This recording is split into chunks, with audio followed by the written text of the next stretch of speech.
Good morning to you. You ready? GM Meek starts in earnest. I mean, who's not ready for the GM meetings, especially when they're in Las Vegas, right? Was your flight delay over under 7 hours? I actually, knock on wood, had no delays. Stop it right now. Made my connection. You're winning. The whole thing Don't was even great. play blackjack. Good start to the week. Kyle Tucker doesn't need to play blackjack. That is for sure. We started months ago. The number was 500 million. Where are we at this point? I'm not sure we're going to get to 500 million. I think 400 million is realistic, though not guaranteed. He didn't have a great year. He had a really good first half. He had that hand injury that sort of hampered him into the summer, missed the last few weeks with a calf strain. So, when you're talking about a free agent of this magnitude, there's only a limited number of teams you're really going to be talking about. So the question is, which of those big market teams are going to be in on him? He will have a market. He will make a lot of money this winter. I feel like with Kyle Tucker, the contract itself might be just as intriguing and interesting as which team he ends up with. Do you think it extends deep into the offseason? What's the timing of it in your mind? Well, I think because it's a more limited market, you're not looking at 10, 12 teams that are out there. I think they'll have an idea pretty early which teams are in on him. So I don't know that it's going to be, plus when you're talking about teams that are thinking about committing $300, $400 million to a guy, they can't go deep into the winter because that's going to affect what they do the rest of the winter. So, if you told me he's going to sign at the winter meetings, I wouldn't be stunned. If I told you Cubs, would you be stunned? Yes. You would be stunned. Okay. What about for Alex Bregman? The marriage in Boston signed so late, Mark. It was in February. The marriage seemed perfect. What are the chances he goes back there? I think there's a pretty good chance that he winds up back there. They obviously shed a big salary by trading Rafael Devers last year. Bregman, like you said, was a perfect fit. They love the leadership he provided there. They've got a lot of young players. He opted out of the deal. It was 2 years and $80 million, but with the deferrals, it was more like 60. I think he's looking for something long-term security. He's in his early 30s. Didn't want to go with a 2-year deal to put him out in free agency at 33. So I could see Alex Bregman going back to Boston on a longer-term deal, a little lesser AAV than the 40 million or even the 30 million, probably that range. There are going to be other teams in on him as well, but I think that the fit in Boston is so perfect. Wouldn't surprise me at all if he stays What there. other teams? Other AL East teams? Yankees come to mind? No, I mean, the Yankees just traded for Ryan McMahon last summer. He's got a couple years left on his contract. I don't see that being a great fit. The Mets are a team that's always going to be in the mix there. A lot of that will depend on what happens with Pete Alonso. If Pete Alonso signs somewhere else, they can move Mark Vientos to first.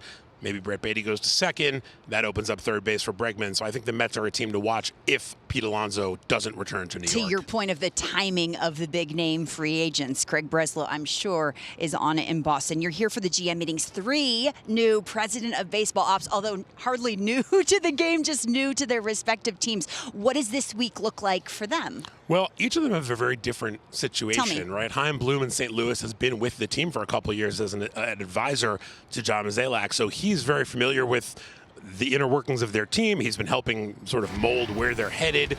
He's obviously run 2 teams before, so it's not like he has to get here and establish relationships in this role, but now he's in charge in St. Louis, and so it'll be interesting to see how does he approach this winter. Do they go out and sign free agents? Last year, they didn't sign a free agent until middle of spring training. So are they going to be a little more aggressive this winter? Paul Taboni in Washington got a nice young core, a lot of outfielders, got to figure out that whole situation. He's a first-time head of baseball operations. So, for Paul, he's got to figure out how do you approach this part of the season in this role. The last one is Paul DePodesta, who's been in this role before, but not for 10 years. He's been in the National Football League for the last 10 years. So he's got to sort of reintroduce himself. He's also got the hardest job in that the Rockies have the longest rebuild ahead of them. Washington's got some really good young players. They've got a little money to spend, I think. They're on their way. They're on their way. You can see the addition of a few players on the Washington Nationals could be on their way up. The Rockies have a lot of work ahead of them. DePodesta still wants to hire a GM. He's got to start figuring that out. And, the Rockies have a long way to go to get back to contention. For you as an insider, you spend this week with new general managers. Even though you know these men, do you start relationships with them? I wonder how that goes for you. The GM meetings is a great opportunity for us just because it's a little more low key. More access. More access, and the winter meetings are just everybody's running around like chickens without heads, right? You barely see people. They're up in their suites. They're in meetings. They're not roaming the lobby. There's the job fair. There's hundreds of people running around.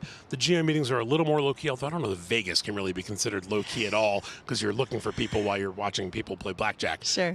So it's a little different, but yeah, it's certainly a better opportunity to try to get to know some people and establish some of those relationships. The Blue Jays top of mind, one game short of the promised land. What is on their checklist? I think I know the answer to this question in this offseason. Well, I think you know what number one is, and that's to bring Bichette back. And it's interesting because a year ago, most people thought this was going to be his last year. He might even be traded at the deadline, depending on how things had gone with their season. Obviously, he had a big bounce back season. The Blue Jays had a huge bounce back season, and now it seems like there's a lot of momentum to bring him back on both sides. I think he wants to stay and finish that job, continue playing with Vladdy and sort of ride this thing out in Toronto.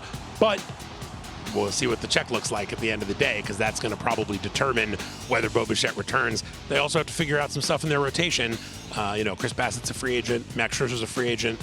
Kevin Gausman's a free agent next year. So, they've definitely got some work to do, but it's all right there for them. Were you surprised Shane Bieber came back? We loved it. We talked about it on Hot Stove. They stayed with him during injury, and then he rewarded him at the end of the day. Were you surprised by it at the time? I was, only because I think based on how he pitched this year, I thought he could have commanded certainly a multi-year deal for more money.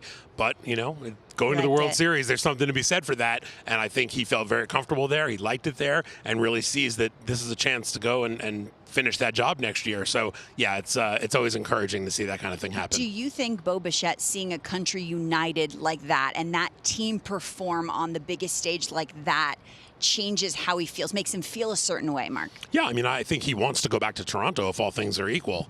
But the question is, will another team come in over the top and try to, pry him away from Toronto with a much bigger offer? Look, the Blue Jays have money. They can pay him. They paid Vladdy $500 million. They can pay Bichette if they want to. The question is, what's that number going to look like? I'd be surprised if he doesn't wind up back there, just because I think it's such a good fit and they have such a good thing going. Like you said, one game away from winning the World Series. I think he sees that.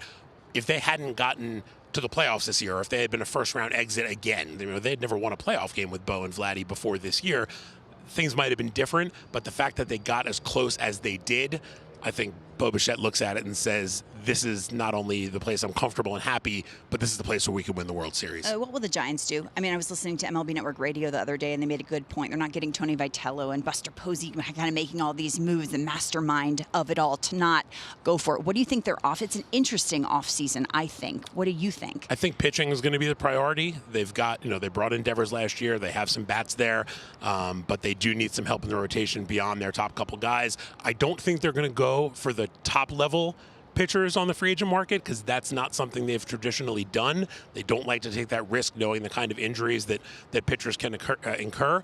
But I do see them going out and looking at some of the better pitchers on the market who can go on a shorter deal. Maybe you're looking at a Merrill Kelly. Maybe you're looking at a Chris Bassett, somebody like that. Maybe Zach Littell. I think there are guys out there who can help them and make them better and stabilize that rotation.